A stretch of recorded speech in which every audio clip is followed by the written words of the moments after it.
태국이 낳은 스타를 한국이 망쳤다. 우리의 리사를 돌려내라. 한국 기업 불매운동을 시작하자. 태국의 SNS는 분노로 가득 찼습니다. 한때 태국의 자존심이었던 블랙핑크 리사의 솔로 활동이 연이은 실패로 이어지면서 태국 전역에서 반한 감정이 폭발하기 시작했죠. 하지만 그들은 같은 블랙핑크 출신인 로제는 세계적 성공을 이어가는데 리사는 실패의 늪에 빠졌는지 진짜 문제가 무엇인지 몰랐습니다. 왜 로제는 그래미 어워즈의 주인공이 되었는데 리사는 태국의 소규모 행사에서 립싱크 논란에 휩싸였는지, 왜 로제는 세계 투어로 매진 행렬을 이어가는데 리사의 콘서트는 반토막 관객으로 취소되었는지, 그 충격적인 진실을 제가 직접 겪은 이야기로 들려드리겠습니다. 구독, 좋아요 꾹 눌러주세요. 안녕하세요.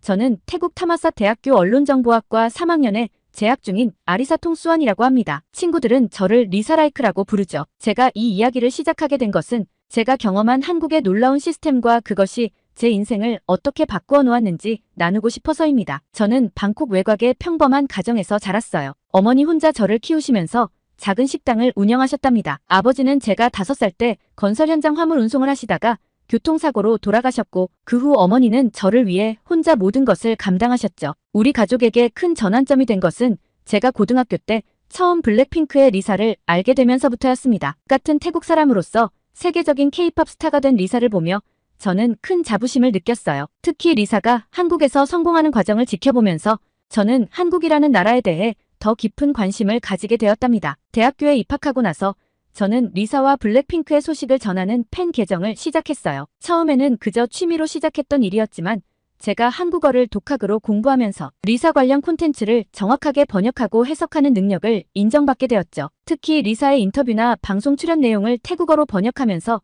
자막을 넣은 영상들이 큰 인기를 얻었답니다. 한국어 공부는 쉽지 않았어요. 매일 새벽 5시에 일어나 등교 전 2시간씩 한국어 공부를 했고, 밤에도 자기 전까지 한국 드라마와 예능을 보며 회화 실력을 키웠죠. 1년 만에 한국어 능력 시험 4급을 취득했을 때는 정말 기뻤답니다. 어머니의 작은 식당도 조금씩 변화하기 시작했어요. 처음에는 태국 음식만 팔던 곳이었는데 제가 한국 문화에 빠지면서 어머니께 김치찌개나 불고기 같은 한국 요리를 배워보자고 제안했죠. 어머니는 처음에는 망설이셨지만 유튜브로 한국 요리를 열심히 공부하시며 메뉴를 하나둘 늘려가셨습니다. 놀라운 일은 그때부터 시작되었어요. 제 SNS 계정을 팔로우하던 리사의 팬들이 우리 식당을 찾아오기 시작한 거죠. 태국에서 진정한 한국 음식을 맛볼 수 있는 곳이 많지 않았기 때문에 입소문을 타고 점점 더 많은 손님들이 찾아왔답니다. 특히 리사가 한국 예능에서 먹었던 음식들을 재현해서 선보였을 때는 정말 대단한 반응을 얻었어요. 어머니는 한국의 조리법을 완벽하게 구현하기 위해 새벽부터 준비하셨고, 손님들은 그 정성에 감동받아 SNS에 후기를 올려주셨죠. 대학 2학년이 되면서 저는 더 적극적으로 콘텐츠를 만들기 시작했습니다. 단순히 번역이나 소식을 전하는 것을 넘어서 리사와 블랙핑크의 성공 과정을 분석하는 글도 쓰기 시작했어요. 그러면서 자연스럽게 대학 온라인 매체의 K-팝 칼럼니스트로도 활동하게 되었답니다. 제가 쓴 첫 칼럼의 제목은 K-팝이 만들어낸 새로운 문화혁명이었어요. 이 글에서 저는 한국의 엔터테인먼트 산업이 어떻게 전 세계적인 영향력을 가지게 되었는지 분석했죠. 예상보다 훨씬 큰 반응이 있었고 많은 학생들이 공감 댓글을 달아주었답니다. 하지만 이 과정에서 저는 매우 흥미로운 사실을 발견하게 되었습니다. 한국의 엔터테인먼트 시스템이 얼마나 체계적이고 과학적인지를 말이에요. YG 엔터테인먼트의 트레이닝 시스템, 프로모션 전략, 글로벌 마케팅 방식 등을 연구하면서 저는 점점 더 한국 문화 산업의 매력에 빠져들게 되었죠. 우리 식당은 이제 단순한 식당이 아닌 리사 팬들의 아지트가 되었어요. 벽면에는 블랙핑크 포스터가 가득하고 리사의 생일이나 기념일이 되면 팬들이 모여 작은 행사를 하는 공간이 되었답니다. 어머니도 이제는 한국어로 간단한 인사를 하실 정도로 변화하셨죠. 가장 기억에 남는 순간은 어머니가 처음으로 어서오세요라고 말씀하셨을 때예요. 서툰 발음이었지만 그 말 한마디에 손님들은 환하게 웃으며 박수를 쳐주었답니다. 그때 어머니의 눈시울이 붉어지신 걸 저는 절대 잊을 수 없을 거예요. 제 SNS 팔로워가 6만 명을 넘어섰을 때 저는 처음으로 제가 단순한 팬이 아닌 영향력 있는 콘텐츠 크리에이터가 되었다는 것을 실감했어요. 많은 팔로워들이 저를 통해 한국 문화를 더 깊이 이해하게 되었다고 말해주었죠. 그들은 단순히 리사나 블랙핑크의 팬이 아닌 한국 문화의 팬이 되어가고 있었답니다. 이런 변화들을 경험하면서 저는 한국이라는 나라가 얼마나 대단한지 깨닫게 되었어요. 전쟁의 폐허 속에서 일어나 이제는 전 세계의 문화를 선도하는 나라가 되었다는 사실이 정말 놀랍지 않나요? 한국은 단순히 문화 콘텐츠를 만드는 것이 아니라 하나의 완벽한 시스템을 구축했다는 점에서 더욱 대단하다고 생각합니다. 이것은 우연이 아닌 수십 년간의 노력과 투자가 만들어낸 결과물이었죠. 하지만 이것은 시작에 불과했습니다. 제가 앞으로 경험하게 될 더 큰 깨달음과 변화는 아직 오지 않았었죠. 2023년 8월 리사의 태국 귀환 소식이 전해졌을 때였습니다. 태국의 모든 미디어가 우리의 스타가 돌아온다며 들떠 있었죠. 저 역시 가슴이 두근거렸어요. 드디어 리사가 태국에서 새로운 시작을 한다는 소식에 정말 기뻤거든요. 팬미팅 티켓을 얻기 위해 밤을 새워가며 예매 사이트를 새로 고침했던 기억이 나네요. 다행히 티켓팅에 성공했고 팬미팅 현장에서 저는 SNS 인플루언서 자격으로 특별석을 배정받았답니다. 그때만 해도 이 자리가 제게 충격적인 깨달음을 안겨줄 거라고는 상상도 못했어요. 팬미팅 현장은 겉으로 보기엔 화려했습니다. 하지만 무언가 달랐어요. 블랙핑크 콘서트에서 보았던 그 완벽한 시스템이 보이지 않았죠. 조명이 간간히 깜빡거렸고 음향도 불안정했어요. 심지어 리허설 시간이 지연되면서 행사 시작도 1시간이나 늦춰졌답니다. 특별석에 있다 보니 스태프들의 대화가 자연스럽게 들렸어요. 한 스태프가 투덜거리듯 말했죠. 한국에서는 이런 일 절대 없었는데. 저는 그 말이 계속 머릿속에 맴돌았습니다. 행사가 끝나고 저는 우연히 리사의 전 매니저였던 분을 만나게 되었어요. 그분은 홧김에 많은 이야기를 들려주셨죠. YG에서는 공연 한 번을 위해 최소 100명 이상의 스태프가 움직였다고 해요. 조명, 음향, 무대, 의상, 메이크업 각 파트마다 전문가들이 완벽을 추구했다고 합니다. 하지만 지금 태국의 현실은 달랐어요. 겨우 20명 남짓한 스태프들이 모든 것을 해결하려 애쓰고 있었죠. 전문 인력도 부족했고 장비도 한국과는 비교할 수 없는 수준이었답니다. 그날 밤 저는 오랜만에 블로그에 긴 글을 썼어요. 리사의 귀환 우리가 마주한 현실이라는 제목으로 말이죠. 한국과 태국의 제작 환경 차이, 전문 인력의 부족, 시스템의 미비함 등을 있는 그대로 써내려갔습니다. 처음에는 망설였어요. 하지만 저널리즘을 공부하는 학생으로서 진실을 전달하는 것이 제 의무라고 생각했죠. 글을 올리고 잠들었는데 다음날 아침 제 SNS는 폭발하고 있었답니다. 극성 팬들의 비난이 쏟아졌어요. 리사를 비하한다. 태국을 무시한다.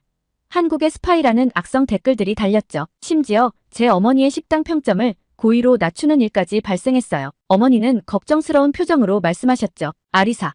너무 위험한 이야기는 하지마. 하지만 저는 이미 돌이킬 수 없는 강을 건너고 있었답니다. 그러던 중 한 댓글이 제 눈에 띄었어요. 한국의 공연 기획자가 남긴 긴 댓글이었죠. 당신의 관찰이 정확합니다. K-팝의 성공은 결코 우연이 아닙니다. 수십 년간 쌓아온 시스템의 결과물이에요. 이걸 이해하는 것이 발전의 첫걸음입니다. 이 댓글을 읽고 저는 용기를 얻었어요. 제가 본 것을 그대로 전달하는 것.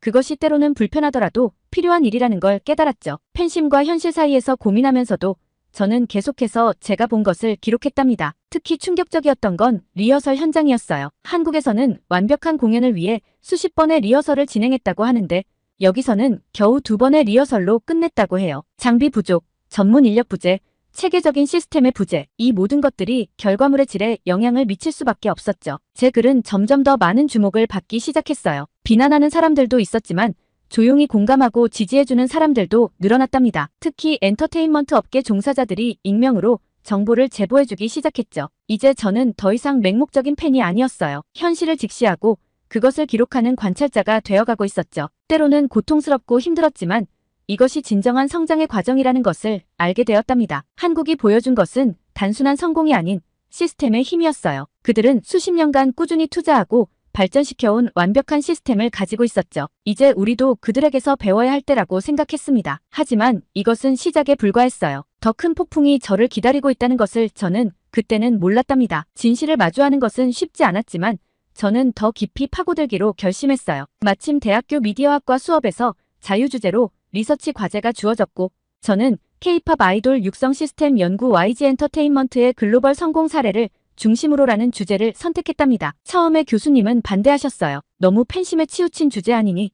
라고 말씀하셨죠. 하지만 제가 준비한 리서치 계획서를 보시고는 생각을 바꾸셨답니다. 이런 관점이라면 의미 있는 연구가 될 수 있겠네요. 연구를 시작하면서 저는 충격적인 사실들을 마주하게 되었어요. 한국의 대형 기획사들은 연습생 한 명을 데뷔시키기 위해 평균 3, 4년간 수억 원을 투자한다는 사실을 알게 되었죠. 춤, 노래는 기본이고 외국어, 인성교육, 미디어 트레이닝까지 모든 것이 체계적으로 준비되어 있었습니다. 특히 YG 엔터테인먼트의 시스템은 거의 완벽에 가까웠어요. 연습생들은 매일 아침 7시부터 밤 11시까지 빡빡한 스케줄을 소화했고 매월 실력 평가를 통해 자신의 부족한 점을 보완했답니다. 심지어 해외 팬들과의 소통을 위한 언어 교육도 체계적으로 이루어졌죠. 반면 태국의 현실은 달랐어요. 저는 방콕의 주요 기획사들과 온라인 인터뷰를 진행했는데 대부분의 기획사가 3, 6개월의 짧은 트레이닝 기간을 거쳐 아이돌을 데뷔시킨다고 했습니다. 투자 규모도 한국의 10분의 1 수준에 불과했죠. 한 태국 기획사 대표는 이렇게 말했어요. 우리는 한국처럼 할 필요가 없어요. 우리에겐 우리만의 방식이 있죠. 하지만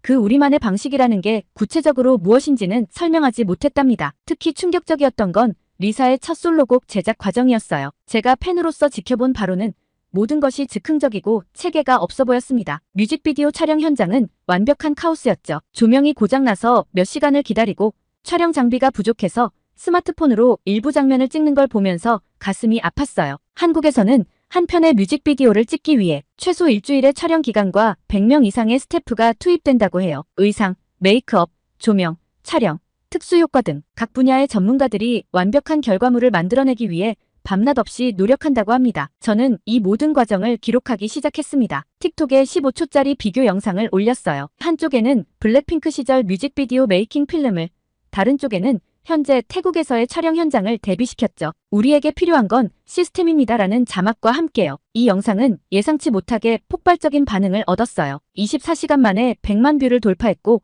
태국 연예계 종사자들도 하나둘씩 공감 댓글을 달기 시작했답니다. 한 현직 안무가는 이런 댓글을 남겼어요. 한국에서 일할 때는 모든 것이 완벽했어요. 무대 디자인부터 조명, 음향까지 리허설만 수십 번을 했죠. 하지만 태국에 돌아와 보니 이런 기본적인 것조차 안 되어 있더라고요. 하지만 동시에 거센 비난도 받았어요. 일부 극성 팬들은 제가 리사를 비하한다며 분노했고 일부 민족주의자들은 제가 태국의 자존심을 팔아넘긴다고 비난했죠. 심지어 대학교 게시판에는 저를 퇴학시켜야 한다는 글까지 올라왔답니다. 그러던 어느 날 뜻밖의 메시지를 받았어요. YG 엔터테인먼트의 전직 트레이너였다는 분이었죠. 그분은 제 연구에 도움이 될 만한 자료들을 보내주셨어요. 연습생 교육 커리큘럼, 품질 관리 시스템, 글로벌 마케팅 전략까지. 이 자료들은 제 연구에 결정적인 도움이 되었답니다. 놀라웠던 것은 한국 기획사들의 철저한 품질 관리 시스템이었어요. 한 곡이 발매되기까지 평균 15번, 20번의 품평회를 거친다고 해요. 안무 하나하나까지 세세하게 점검하고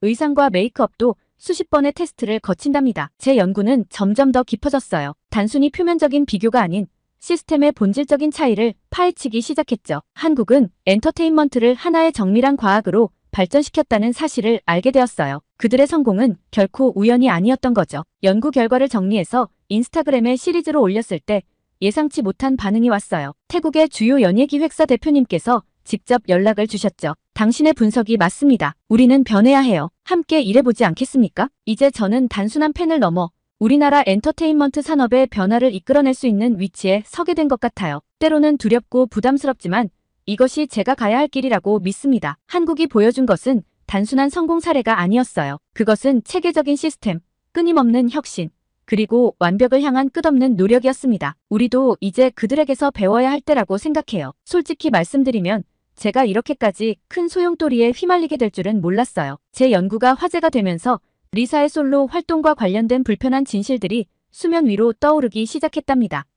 처음에는 작은 루머였어요. 리사의 솔로곡 음원 판매량이 기대에 미치지 못했다는 이야기, 공연장이 채워지지 않았다는 소문 정도였죠. 하지만 시간이 지날수록 상황은 더욱 심각해졌어요. 해외 음원 차트에서 순위가 급격히 하락했고 글로벌 브랜드들과의 계약도 줄줄이 무산되었다는 소식이 들려왔습니다. 그러던 어느 날 제 인스타그램 DM으로 한 충격적인 제보가 들어왔어요. 리사의 현재 소속사에서 일했다는 직원이었죠. 우리는 준비가 전혀 안 되어 있었어요. 한국에서는 당연히 있었던 시스템이 하나도 없었죠. 그저 리사의 이름값만 믿고 시작했다가 더 큰 문제는 이런 상황이 SNS 밴코리아 운동의 도화선이 되었다는 거예요. 일부 극단적인 민족주의자들이 한국이 우리의 스타를 망쳤다며 선동을 시작했고 한국 제품 불매 운동으로 이어졌답니다. 우리 어머니의 식당도 타겟이 되었어요. 한국 음식을 파는 것 자체가 매국 행위라는 악성 댓글이 달리기 시작했고 가게 앞에서 시위를 하는 사람들도 나타났죠. 20년 넘게 운영해온 식당의 매출이 일주일 만에 반토막이 났어요. 어느 날 밤 울면서 장사 준비를 하시는 어머니를 봤어요. 아리사, 이제 그만하면 안 될까? 어머니의 말씀에 제 마음도 무너져 내렸죠. 하지만 동시에 이대로 물러설 수는 없다는 생각이 들었어요. 저는 한국의 블랙핑크 팬들과 연락을 시작했어요. 그들은 리사가 한국에서 활동할 때의 자료들을 공유해 주었고 YG의 시스템이 얼마나 완벽했는지 증명하는 데이터들을 보내주었답니다. 특히 한 한국 팬이 보내준 자료가 충격적이었어요. 블랙핑크의 한 곡을 발매하기 위해 투입되는 인력이 200명이 넘었다는 거예요. 작곡, 작사, 안무, 의상, 영상, 마케팅까지 모든 분야의 전문가들이 완벽한 결과물을 위해 수개월을 매달렸다고 해요. 저는 이 모든 자료를 정리해서 리사의 성공은 우연이 아니었다는 제목의 블로그 포스트를 썼어요. 한국의 시스템이 얼마나 체계적이었는지, 그리고 그것이 없는 현재 상황이 얼마나 달라졌는지를 객관적 데이터로 보여주었죠. 물론 반발도 거셌어요. 매국노, 한국 찬양자라는 비난이 쏟아졌고 심지어 저희 집 주소까지 공개되어 협박 편지가 오기도 했답니다. 하지만 동시에 저를 지지하는 목소리도 커지기 시작했어요. 특히 태국의 젊은 크리에이터들이 저의 편에 섰어요. 우리는 더 이상 감정적으로 접근해서는 안 됩니다. 객관적으로 바라보고 배워야 할 때예요. 그들의 지지는 제게 큰 힘이 되었죠. 어머니의 식당도 변화를 시도했어요. 단순히 한국 음식을 파는 것이 아니라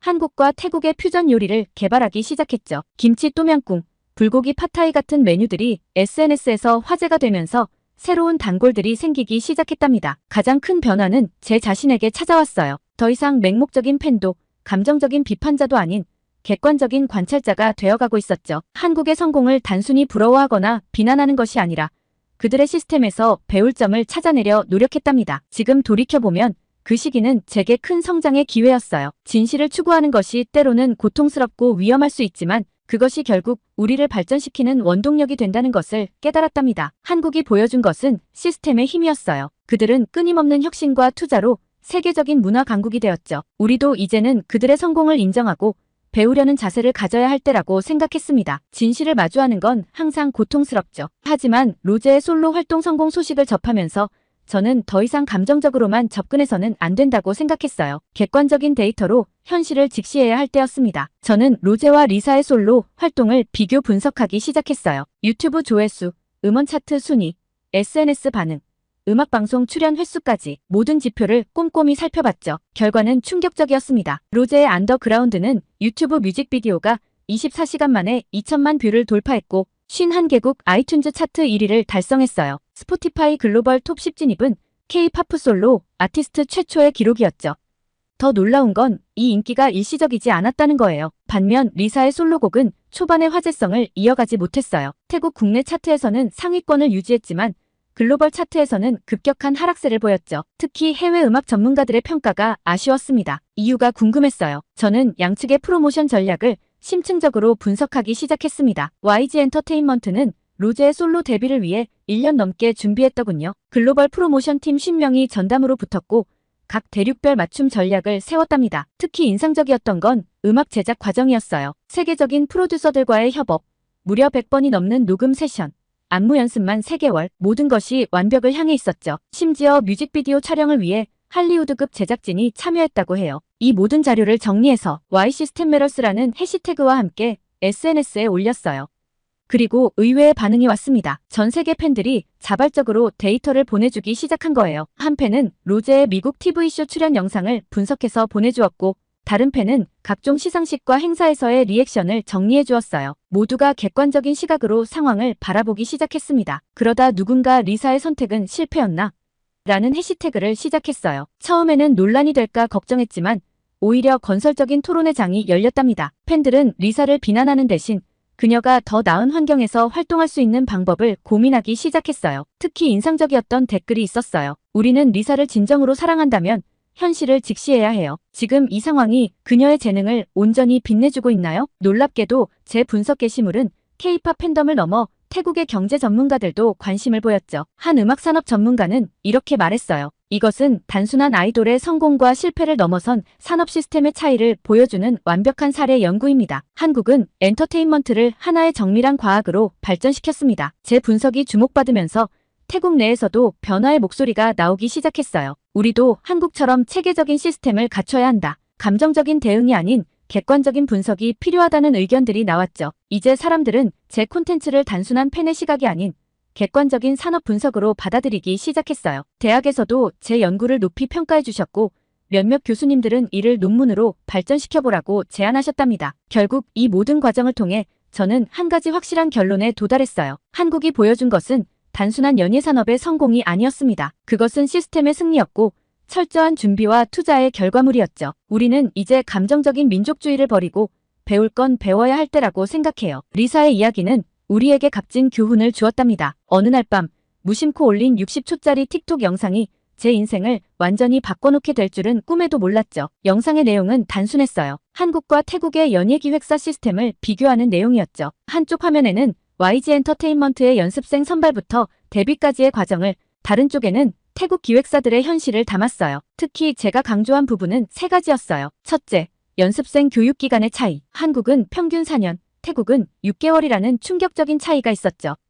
둘째, 투자 금액의 차이. 한국은 연습생 한 명당 연간 1억 원 이상을 투자하는 반면 태국은 그 10분의 1 수준이었어요. 셋째, 시스템의 체계성 차이. 한국은 보컬, 댄스, 외국어, 인성교육까지 모든 것이 체계적인 반면 태국은 즉흥적이고 비체계적이었죠. 우리가 부러워해야 할 것은 아이돌이 아닌 시스템입니다라는 메시지로 영상을 끝맺었는데 이 마지막 문장이 많은 사람들의 공감을 얻었어요. 처음에는 평소처럼 몇천 뷰 정도 나올 거라고 생각했어요. 하지만 다음날 아침에 일어나 보니 조회수가 10만을 넘어 있었고 24시간도 되지 않아 100만 뷰를 돌파했답니다. 틱톡의 알고리즘이 제 영상을 전 세계 K-팝 팬들에게 노출시킨 거예요. 댓글창은 폭발했어요. 드디어 누군가가 이야기를 했네요. 태국뿐만 아니라 다른 아시아 국가들도 같은 문제를 겪고 있어요. 한국의 시스템을 더 자세히 설명해주세요. 같은 반응들이 쏟아졌죠. 이런 반응에 힘입어 저는 태국 연예산업의 현주소라는 시리즈를 기획했어요. 총 8부작으로 구성했는데 에피소드는 15분 내외의 영상으로 제작했고 실제 데이터와 현장 종사자들의 인터뷰를 포함했어요. 특히 Z세대의 시각에서 바라본 분석이 호응을 얻었답니다. 우리 세대는 더 이상 맹목적인 애국심이나 감정적인 판단에 휘둘리지 않아요. 데이터에 기반한 객관적 분석과 글로벌 스탠다드를 중요하게 생각하죠. 예를 들어 K-팝이 성공한 이유를 분석할 때도 한국이라서가 아닌 어떤 시스템이었기에 라는 관점으로 접근했어요. 시리즈가 인기를 얻으면서 태국의 주요 언론들이 관심을 보이기 시작했어요. 방콕포스트는 저를 뉴미디어 시대의 새로운 비평가로 소개했고 태국 PBS는 특집 프로그램에 출연해달라고 요청했죠. 특히 인상적이었던 건 태국 공영방송과의 인터뷰였어요. 진행자가 당신의 분석이 때로는 태국의 자존심을 건드리지 않냐고 물었을 때 저는 이렇게 대답했죠. 진정한 애국은 문제점을 직시하고 개선하려 노력하는 것입니다. 우리는 이제 감정적인 대응을 넘어서 실질적인 변화를 만들어야 할 때예요. 실제로 변화의 조짐이 보이기 시작했어요. GMM 그래미와 같은 대형 기획사들이 한국의 트레이닝 시스템을 벤치마킹하기 시작했고 정부 차원에서도 엔터테인먼트 산업 발전을 위한 지원책을 검토하기 시작했답니다. 한 기획사 대표는 이렇게 말씀하셨어요. 처음에는 불편한 진실이라 인정하기 싫었습니다. 하지만 이제는 이 분석이 우리 업계에 꼭 필요한 것이었다고 생각해요. 우리도 변해야 합니다. 한국이 보여준 것은 결국 시스템의 힘이었어요. 그들은 엔터테인먼트를 단순한 연예산업이 아닌 하나의 정밀한 과학으로 발전시켰죠. 우리도 이제는 그들의 성공을 인정하고 배워야 할 때라고 생각합니다. 이제 사람들은 제게 묻습니다. 다음은 어떤 변화를 이끌어낼 건가요? 2024년 봄, 저는 큰 결심을 하게 되었어요. 졸업을 앞두고 입사 지원한 많은 언론사에서 취업 제안이 들어왔지만 저는 다른 길을 선택했답니다. 제가 가진 콘텐츠의 영향력을 더 발전시키고 싶었거든요. 부모님의 반대가 걱정됐는데 의외로 어머니께서 적극적으로 지지해 주셨어요. 아리사, 내가 하고 싶은 일을 해. 엄마는 내가 자랑스러워. 어머니의 이 한마디가 제게 큰 용기가 되었죠. 저는 제 모든 장학금과 알바비를 모아 디지털 콘텐츠 제작사 넥스트 비전을 설립했어요. 처음에는 작은 원룸에서 시작했지만 제 유튜브 채널 컬처 어브저버가 론칭과 동시에 큰 반향을 일으켰답니다. 첫 영상의 주제는 왜 우리는 한국에게 배워야 하는가였어요. 이 영상에서 저는 한국의 성공이 단순한 우연이 아닌 30년간의 치열한 노력과 투자의 결과물이라는 점을 강조했죠. 특히 인상적이었던 건 한국 정부가 90년대부터 문화산업을 국가전략산업으로 육성해왔다는 사실이었어요. 채널은 빠르게 성장했고 3개월 만에 구독자 7만을 돌파했답니다. 제가 다루는 주제가 단순히 K-팝을 넘어서 한국의 드라마, 영화, 게임 산업으로 확장되면서 더 많은 시청자들의 관심을 받게 되었죠. 특히 자부심을 느꼈던 건 태국의 청년들이 저를 통해 목소리를 내기 시작했다는 거예요. 댓글란에는 이런 이야기들이 가득했죠. 우리도 할 수 있다. 변화는 가능하다. 이제는 배우고 성장할 때다. 어머니의 식당도 큰 변화를 맞이했어요. 더 이상 단순한 한식당이 아닌 태국과 한국의 문화가 교류하는 특별한 공간으로 탈바꿈했답니다. 매주 토요일에는 K컬처 나이트를 열어 청년들이 모여 이야기를 나누고 서로의 문화를 공유하는 시간을 가졌죠. 지난달에는 특별한 손님도 맞이했어요. 주태국 한국 대사관 문화원장님이 저희 식당을 방문하셔서 양국 문화교류의 새로운 모델이 될 수 있겠다고 말씀해 주셨답니다. 어머니의 눈시울이 붉어지던 모습이 아직도 선명히 기억나요. 컬처 어브저버는 이제 단순한 유튜브 채널을 넘어서 하나의 문화 플랫폼으로 성장했어요. 태국의 젊은 크리에이터들이 모여 자신들의 이야기를 나누고 새로운 시도를 하는 공간이 되었죠. 최근에는 한국의 주요 엔터테인먼트 기업들과 협업 프로젝트도 시작했어요. 태국 청년들을 위한 교육 프로그램을 공동으로 개발하는 건데요. 이를 통해 더 많은 태국 젊은이들이 체계적인 시스템을 경험하고 배울 수 있게 될 거예요. 되돌아보면 모든 것이 리사의 이야기에서 시작되었네요. 처음에는 단순한 팬으로서 그녀의 실패에 아파했지만 그 과정에서 우리가 배워야 할 것이 무엇인지 깨달았어요. 한국은 우리에게 시스템의 중요성을 가르쳐준 스승이었던 거죠. 한국이 보여준 것처럼 성공은 결코 우연이 아니에요. 그것은 끊임없는 노력과 올바른 시스템, 그리고 함께 하고자 하는 의지가 만나 이뤄내는 결과물이죠. 우리 태국도 이제 그 길을 걷기 시작했어요. 이것이 제 이야기입니다. 변화를 두려워하지 않고 배움을 주저하지 않으며 더 나은 미래를 꿈꾸는 모든 이들의 이야기인 거죠. 오늘의 사연은 여기까지인데요. 태국 타마사 대학생 아리사 통수환 씨의 감동적인 사연 감사하며 앞으로도 응원하겠습니다. 구독과 좋아요 감사드리며 다음 영상으로 찾아뵙겠습니다. 여기 한 하버드 교수의 눈에 비친 태국의 모습이 세계를 놀라게 했습니다. 태국의 반한 감정은 모두 중국 때문입니다라는 그의 말에 태국 정부가 발칵 뒤집혔다고 합니다. 벤코리아 운동의 이면에 숨겨진 중국의 전략적 공작과 한태 관계의 진실이 수면 위로 떠올랐습니다. 특히 중국이 태국 여론을 조작한 충격적인 진실이 밝혀져 파문이 일고 있는데요. 이 교수는 태국에서 무엇을 보았길래 이런 폭탄 발언을 한 걸까요? 평범한 경제조사로 시작된 그의 방문은 어떻게 국제적 스캔들의 실체를 밝히는 계기가 됐을까요? 태국 정부의 긴급경제회의에서 오간 충격적인 대화, 그 실체를 지금 공개합니다. 구독, 좋아요 꾹 눌러주세요. 안녕하세요.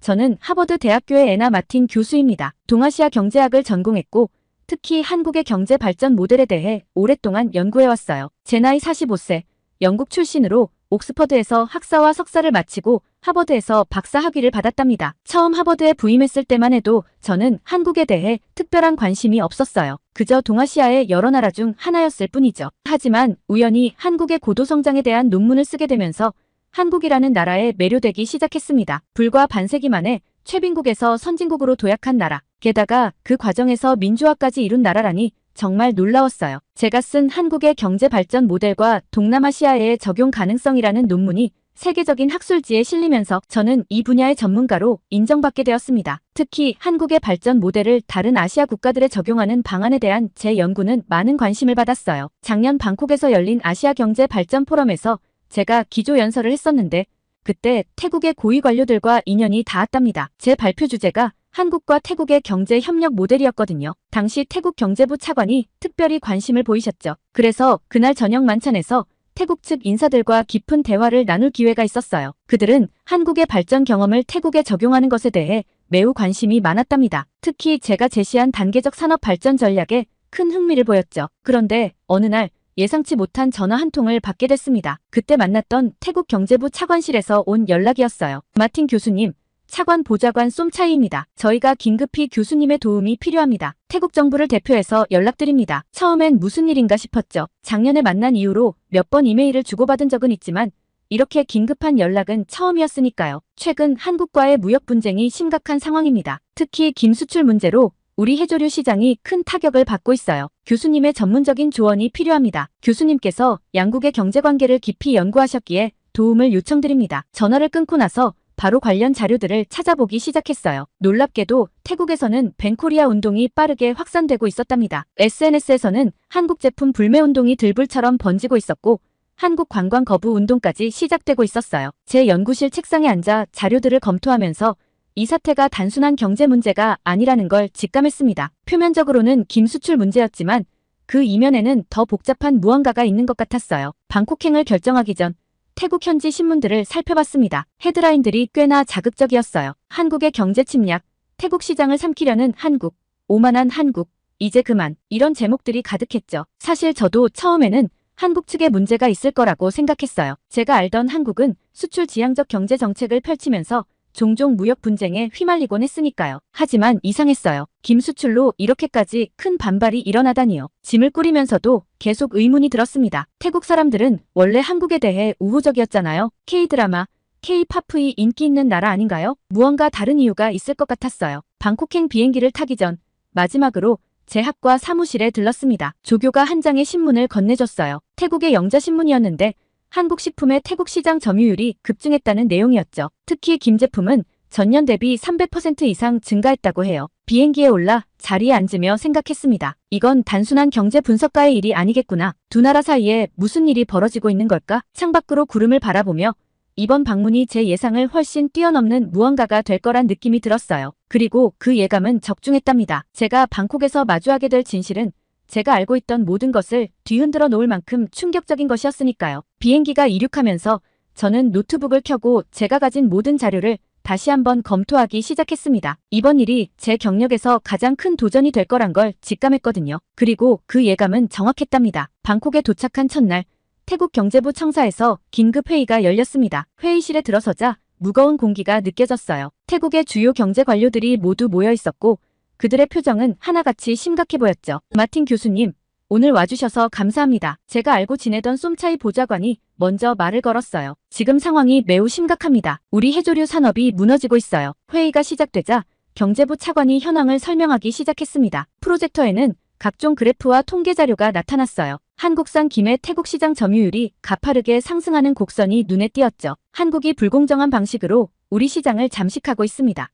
한 고위 관료가 격앙된 목소리로 말했어요. 그들은 원가 이하로 제품을 팔아서 우리 업체들을 망하게 만들고 있어요. 회의실 안의 분위기는 점점 더 격앙되어 갔습니다. 한 지역 상공회의소 대표는 분노에 찬 목소리로 말했어요. 우리 지역의 해조류 가공업체 10곳 중 3곳이 이미 문을 닫았습니다. 이대로 가다간 전통산업이 완전히 무너질 겁니다. 농수산부 차관도 가세했습니다. 어민들의 생계가 위협받고 있어요. 한국 제품이 시장을 장악하면서 우리 해조류의 가치가 폭락했습니다. 즉각적인 대응이 필요합니다. 하지만 제가 자료들을 자세히 살펴보니 뭔가 이상한 점이 눈에 들어왔습니다. 한국 제품의 가격은 오히려 태국 제품보다 비쌌어요. 그런데도 소비자들이 한국 제품을 선호하고 있었죠. 잠시만요. 제가 말했습니다. 이 데이터를 보면 한국 기업들의 덤핑 행위는 없었던 것 같은데요. 오히려 프리미엄 가격에 판매되고 있잖아요. 그게 무슨 말씀이십니까? 한 관료가 의아한 표정으로 물었어요. 저는 천천히 설명을 시작했습니다. 보세요. 한국산 김은 100g당 평균 120바트에 판매되고 있어요. 반면 태국산은 80바트입니다. 이건 덤핑이 아니라 프리미엄 전략이에요. 회의실이 순간 조용해졌어요. 제가 스크린에 나온 숫자들을 하나하나 짚어가며 설명했습니다. 한국 기업들은 불법적인 행위를 한 것이 아니라 오히려 철저한 품질 관리와 마케팅 전략으로 성공을 거둔 것이었어요. 더 놀라운 사실은 따로 있었습니다. 소비자 설문조사 자료를 보니 태국 젊은이들이 한국 김을 선호하는 이유가 분명했어요. 맛과 품질도 좋지만 특히 건강식품으로서의 이미지가 강했던 거죠. K-드라마에서 배우들이 김을 먹는 장면을 보고 관심을 갖게 됐다는 응답이 가장 많네요. 제가 자료를 가리키며 말했어요. 이건 문화적 영향력이에요. 불공정 행위가 아닙니다. 그러나 일부 관료들의 표정이 더욱 어두워졌습니다. 그렇다면 더 심각한 문제네요. 문화적 침략이라니. 제가 다시 한번 데이터를 보여주며 설명했어요. 보세요. 실제로 한국 기업들이 태국에 들여온 기술 덕분에 태국의 해조류, 가공산업도 발전했잖아요. 이건 상생의 관계입니다. 젊은 관료가 다시 말을 이었어요. 맞습니다. 우리 지역의 한 업체는 한국 기업과 기술 제휴를 맺은 뒤 오히려 매출이 늘었다고 합니다. 회의가 진행될수록 진실이 하나둘 드러났습니다. 한국 기업들은 태국 현지 업체들과 적극적으로 협력하고 있었고 오히려 태국의 해조류 산업 발전에 도움을 주고 있었어요. 하지만 이미 SNS에서는 반한 감정이 걷잡을 수 없이 퍼져나가고 있었습니다. 누군가가 의도적으로 왜곡된 정보를 퍼뜨리고 있는 것 같았어요. 이건 경제적 문제가 아닙니다. 제가 결론을 내렸어요. 오히려 문화적 충격과 잘못된 정보로 인한 오해가 문제네요. 우리는 이 상황을 다른 시각에서 봐야 해요. 회의가 끝나갈 무렵 태국 관료들의 표정이 조금씩 달라지는 것을 느낄 수 있었습니다. 적어도 사실관계는 이해한 것 같았어요. 회의실을 나오면서 쏨차이 보좌관이 제게 다가왔습니다. 교수님 말씀이 맞아요. 하지만 이미 여론이 이렇게 된 상황에서 어떻게 해야 할까요? 저는 잠시 생각에 잠겼어요. 이건 단순한 무역 분쟁이 아니었습니다. 문화적 충돌, 잘못된 정보, 그리고 누군가의 의도적인 개입이 뒤섞인 복잡한 상황이었죠. 하지만 한 가지는 분명했어요. 진실은 생각했던 것과 완전히 달랐고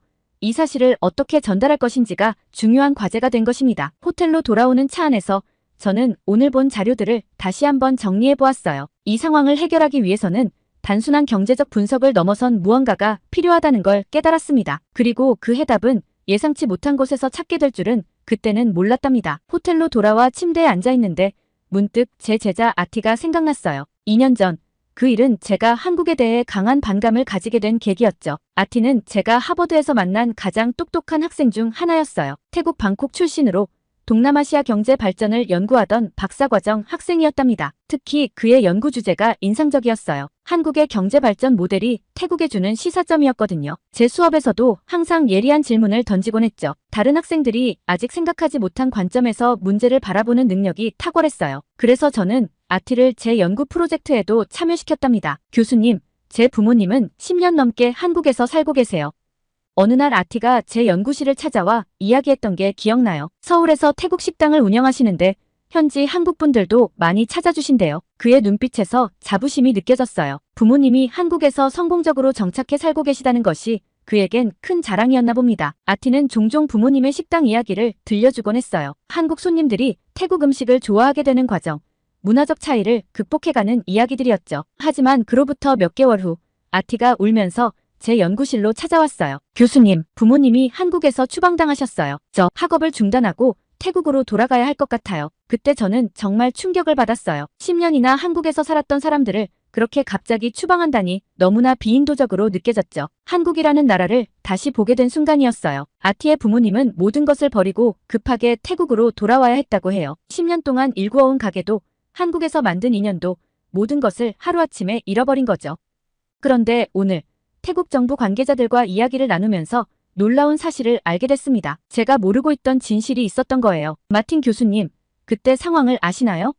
회의가 끝난 후 솜차이 보좌관이 조심스럽게 물었어요. 사실 그 시기에 한국에서 태국인 관련 마약 범죄가 급증했거든요. 그는 자료 하나를 제게 건넸습니다. 통계를 보니 2년 전 한국에서 적발된 마약 사범 중 태국인의 비율이 급격히 증가했더군요. 특히 메스암페타민 밀수 조직의 상당수가 태국 식당을 거점으로 활동했다고 해요. 아티의 부모님이 운영하시던 식당은 전혀 문제가 없었어요. 솜차이가 설명을 이어갔어요. 하지만 그 지역의 다른 태국 식당들이 마약 거래 장소로 이용되면서 저는 숨이 멎는 것 같았어요. 아티의 부모님은 결국 다른 사람들의 불법 행위에 피해를 본 것이었네요. 한국 정부로서는 마약 범죄 확산을 막기 위해 불가피한 조치를 내려야 했던 거죠. 한국 정부도 많은 고민이 있었다고 해요. 솜차이가 덧붙였습니다. 실제로 합법적으로 영업하던 분들까지 피해를 보게 될 걸 알았지만 마약 확산을 막는 게 더 시급했던 거죠. 솜차이는 당시 한국경찰청의 보고서도 보여주었어요. 마약 조직들이 얼마나 교묘하게 일반 식당들을 이용했는지, 그리고 그것이 얼마나 심각한 사회 문제로 번지고 있었는지 상세히 기록되어 있었습니다. 저는 그제서야 이해가 됐어요. 개인의 비극적인 상황 뒤에는 더 큰 사회적 문제를 해결하기 위한 고뇌에 찬 결정이 있었던 거예요. 사실 한국 정부는 이후에 정책을 수정했다고 해요. 솜차이가 말을 이었습니다. 이제는 불법 행위 연루 여부를 더 면밀히 조사해서 무고한 사람들이 피해보는 일이 없도록 하고 있대요. 그는 최근 개정된 한국의 외국인 정책 자료도 보여주었어요. 확실히 더 세밀하고 공정한 시스템으로 바뀌어 있었죠. 문제가 발견되면 즉각 수정하고 개선하려는 한국 정부의 진정성이 느껴졌습니다. 창밖을 내다보며 생각에 잠겼어요. 제가 얼마나 성급하게 판단했는지 깨달았습니다. 한 나라의 정책 결정에는 항상 복잡한 배경이 있는 법이에요. 그걸 이해하지 못하고 감정적으로만 대응했던 거죠. 아티는 지금 어떻게 지내나요? 솜차이가 물었어요. 태국에서 작은 사업을 시작했다고 들었어요. 제가 대답했습니다. 사실 최근엔 연락이 뜸했네요. 그 친구한테 이 이야기를 해주는 게 어떨까요? 솜차이가 제안했어요. 아마 그도 이해할 수 있을 거예요. 호텔방으로 돌아와 아티에게 이메일을 썼습니다. 오늘 알게 된 사실들, 그리고 제가 얼마나 편협한 시각으로 상황을 바라보았는지에 대해서요. 때로는 우리가 알고 있다고 생각한 진실이 실제로는 진실의 일부분일 뿐이란 걸 다시 한번 깨달았습니다. 다음 날 아침, 저는 방콕 외곽의 현지 경제 상황을 직접 살펴보기로 했어요. 특히 한국 제품에 영향을 받은 지역 상인들의 이야기를 듣고 싶었거든요. 솜차이가 태국 정부 차량으로 절 데리러 왔을 때 그는 흥미로운 제안을 했습니다. 교수님, 방콕 북부의 논타부리 시장으로 가보는 게 어떨까요? 그곳은 전통적인 상인들이 많이 있어서 현지 경제 상황을 잘 볼 수 있을 거예요. 차로 이동하는 동안 도시 풍경이 점점 바뀌었어요. 현대적인 고층 빌딩들이 줄어들고 대신 전통적인 시장과 낮은 건물들이 나타났죠. 거리는 점점 복잡해졌고 오토바이들이 이곳저곳을 누비고 다녔어요. 시장에 도착했을 때 예상치 못한 광경을 목격하게 됐어요. 시장 한쪽에 파란색 천막이 쳐져 있었고 그 아래에서 하늘색 조끼를 입은 의료진들이 분주히 움직이고 있었죠. 저기는 뭐 하는 곳인가요? 제가 물었어요. 아, 한국에서 온 의료봉사단이에요. 매년 이맘때쯤 오시는데 우리 지역 주민들에게는 정말 고마운 분들이죠. 특히 의료 혜택을 받기 어려운 시장 상인들을 위주로 진료하신답니다. 호기심에 가까이 다가가 보니 코이카 의료봉사단이라고 적힌 배너가 보였습니다. 진료를 기다리는 현지 주민들의 줄이 길게 이어져 있었어요. 의료진들은 더운 날씨에도 불구하고 열심히 환자들을 돌보고 있었죠. 그때였어요. 진료소에서 나오는 한 여성을 보고 깜짝 놀랐습니다. 아티 어머니. 네, 바로 제 제자 아티의 어머니였어요. 한국에서 추방된 후 처음 뵙는 거였죠. 그분도 저를 알아보시고는 반갑게 달려오셨어요. 마틴 교수님, 여기서 뵙다니 정말 반갑습니다. 우리는 근처 카페로 자리를 옮겨 이야기를 나누게 됐습니다. 카페의 선풍기 바람을 맞으며 그동안의 이야기를 나누기 시작했어요. 아티가 얼마 전에 큰 수술을 받았다는 걸 아세요? 아티 어머니가 말씀하셨어요. 저는 몰랐다고 했죠. 최근에 연락이 뜸했던 이유가 있었네요. 작년 말에 심각한 심장 질환이 발견됐어요. 선천성 심장병이었는데 그동안 증상이 없어서 모르고 지냈대요. 갑자기 심한 가슴 통증을 호소해서 태국의 여러 병원을 찾아다녔지만 수술이 너무 위험하다고만 하더라고요. 아티 어머니는 눈시울을 붉히며 계속 이야기를 이어가셨어요. 그때 마침 이 의료봉사단이 우리 지역에 왔었어요. 우연히 아티의 상태를 알게 된 한 의사 선생님이 도움을 주셨죠. 서울 아산병원 심장 전문의셨는데 아티의 상태를 보시더니 즉시 화상 진료를 통해 한국의 의료진들과 상담을 시작하셨어요. 더 놀라운 이야기가 이어졌어요. 원래는 한국에서 추방된 사람은 재입국이 어려운데 의료적 필요성을 고려해 특별 입국을 허가해 주셨대요. 코이카에서 수술 비용 대부분을 지원해 주셨고요.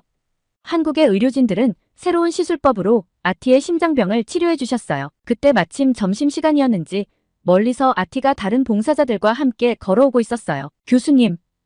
아티가 반갑게 달려왔어요. 수술 흔적이 있긴 했지만 얼굴은 무척 건강해 보였어요. 그리고 놀랍게도 아티는 이제 의료봉사단에서 통역봉사자로 일하고 있다고 해요. 한국에 대한 제 생각이 많이 바뀌었어요. 아티가 진지한 표정으로 말했습니다. 부모님이 추방됐을 때는 정말 화가 났었죠. 하지만 지금은 그때의 상황을 이해해요. 그리고 무엇보다 제 목숨을 구해준 은인의 나라니까요. 우리는 봉사단의 진료 활동을 지켜봤어요. 첨단 의료기기로 정밀 검사를 하고 현장에서 바로 처방을 하는 모습이 인상적이었죠. 특히 놀라웠던 건 모든 진료 기록을 태블릿으로 관리하고 필요한 경우 한국의 대형 병원 전문의들과 실시간으로 협진을 한다는 거였어요. 1990년대 초 한국의 김양식 기술이 처음 태국에 도입됐어요. 큐레이터가 관련 자료를 보여주었습니다. 당시 태국의 해조류 산업은 매우 전통적인 방식으로 운영되고 있었는데 한국의 현대적 양식 기술 덕분에 크게 발전할 수 있었죠. 사진 속에는 한국 전문가들이 태국 어민들에게 양식 기술을 가르치는 모습이 담겨 있었어요. 그리고 그 옆에는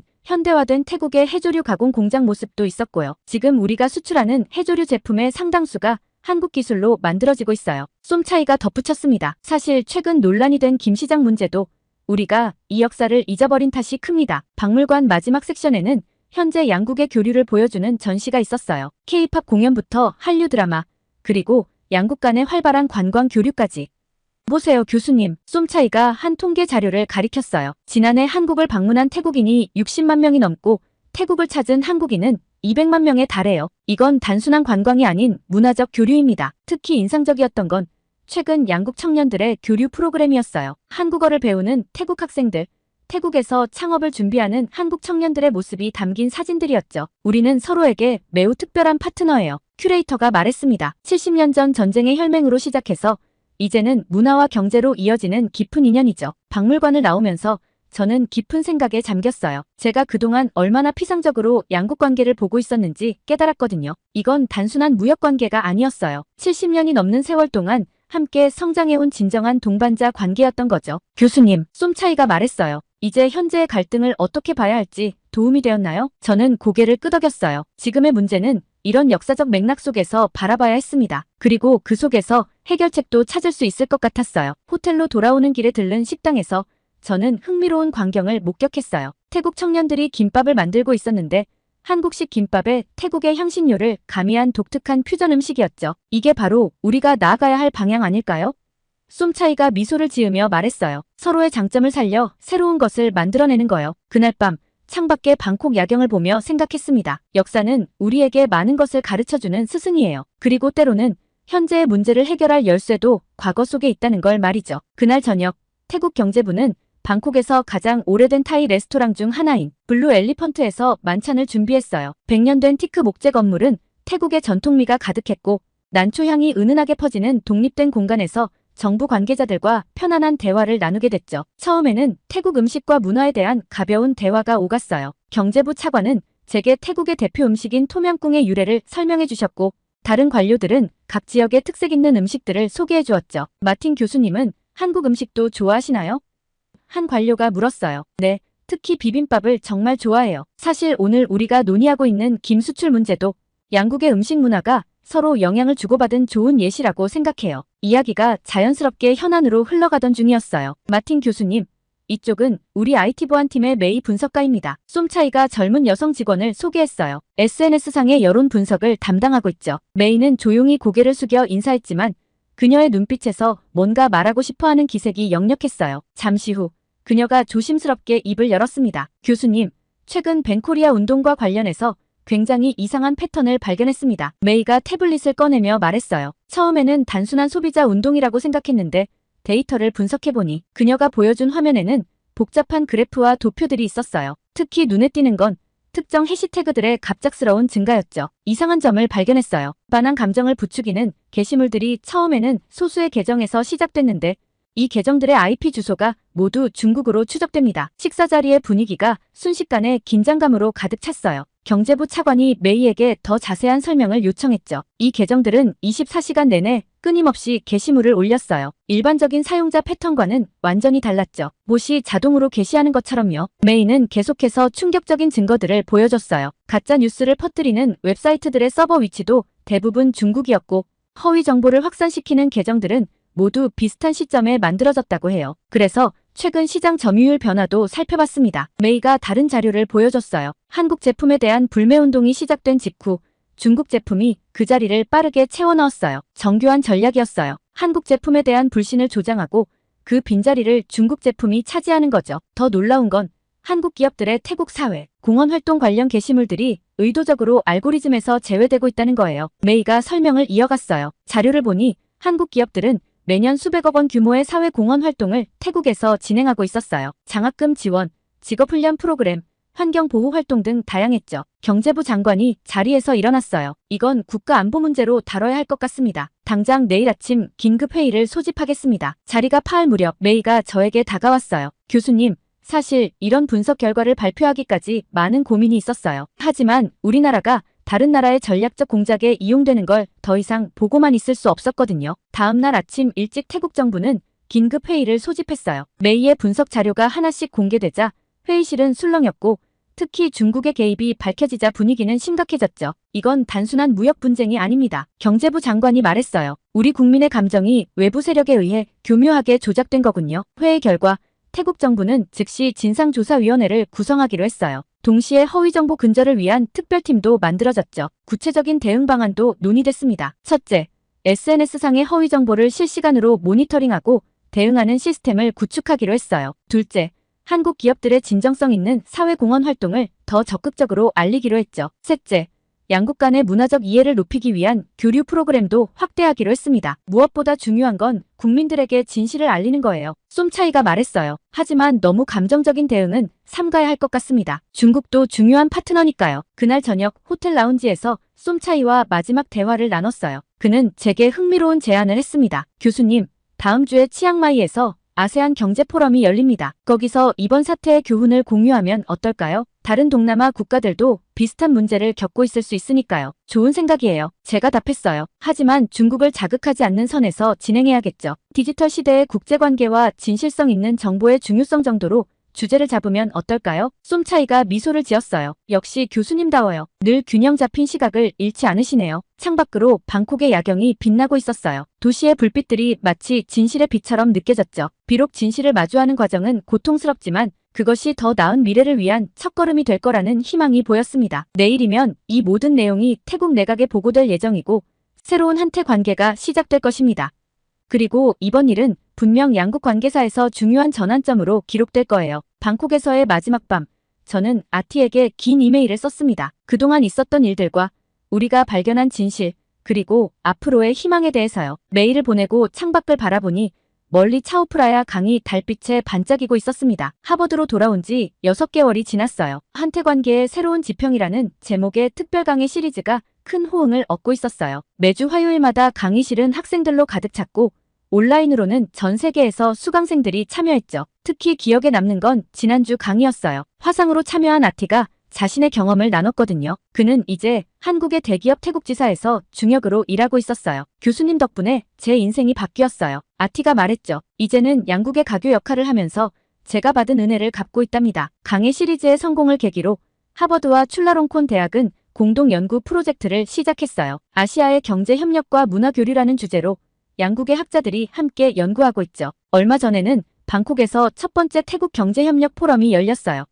제가 기조연설을 했는데 연설 도중 객석에서 익숙한 얼굴들을 발견했죠. 쏨차이, 메이, 그리고 그때 그 의료봉사단의 민준 씨까지. 우리가 서로를 이해하는 데는 시간이 필요했어요. 제가 연설에서 말했습니다. 하지만 그 과정에서 우리는 더 깊은 우정을 발견했죠. 포럼이 끝난 후 아티가 저를 그의 부모님이 다시 시작한 식당으로 초대했어요. 놀랍게도 이번에는 한국과 태국 음식을 모두 선보이는 퓨전 레스토랑이었죠. 이게 바로 우리가 나아가야 할 방향이에요. 아티가 말했습니다. 서로의 좋은 점을 배우고 새로운 것을 만들어내는 거죠. 오늘도 제 책상에는 새로운 이메일들이 쌓여 있어요. 태국 학생들의 교환학생 신청서, 한국 기업들의 인턴십 제안, 그리고 다음 학기 강의를 듣고 싶다는 전 세계 학생들의 문의까지. 교수님, 다음 강의 준비되셨나요?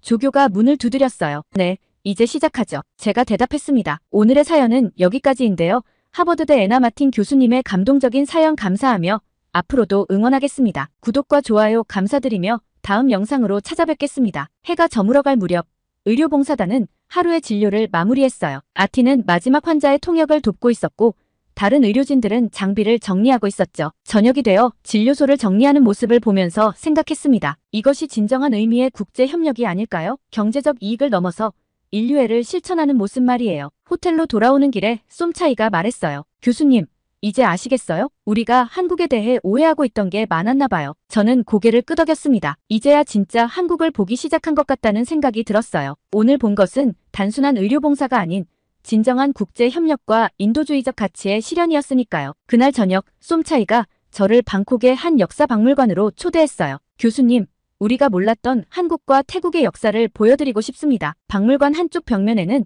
한국 전쟁과 태국이라는 특별 전시가 있었어요. 흑백 사진들이 줄지어 걸려 있었는데 1950년대 초 한국으로 향하는 태국 군인들의 모습이 담겨 있었죠. 태국은 한국 전쟁 당시 연합군의 일원으로 참전했어요. 박물관 큐레이터가 설명을 시작했습니다. 약 6,000명의 태국군이 참전했고 129명이 목숨을 잃었죠. 우리는 아시아의 자유를 지키기 위해 함께 싸웠던 겁니다. 사진들을 하나하나 보면서 저는 깊은 감동을 느꼈어요. 한 장의 사진에는 태국 군의관이 한국 어린이를 치료해주는 모습이 담겨 있었고 또 다른 사진에는 태국 군인들이 한국 주민들과 음식을 나누는 모습도 있었죠. 그런데 더 놀라운 건 전쟁 이후예요. 쏨차이가 말했습니다. 1960년대 한국이 경제 개발을 시작할 때 태국의 쌀이 큰 도움이 됐다고 해요. 당시 한국은 식량이 부족했거든요. 전시실을 더 둘러보니 1970년대와 80년대의 양국 협력 사진들도 있었어요. 한국 기업들이 태국에 공장을 세우고 기술을 전수하는 모습들이었죠. 사실 우리 태국의 공업화는 한국의 도움이 컸어요. 쏨차이가 설명했습니다. 한국 기업들이 들어오면서 현대적인 제조 기술이 전파됐고 많은 일자리가 생겼죠. 특히 흥미로웠던 건 해조류 산업에 관한 부분이었어요. 지금 문제가 되고 있는 김산업의 역사였죠.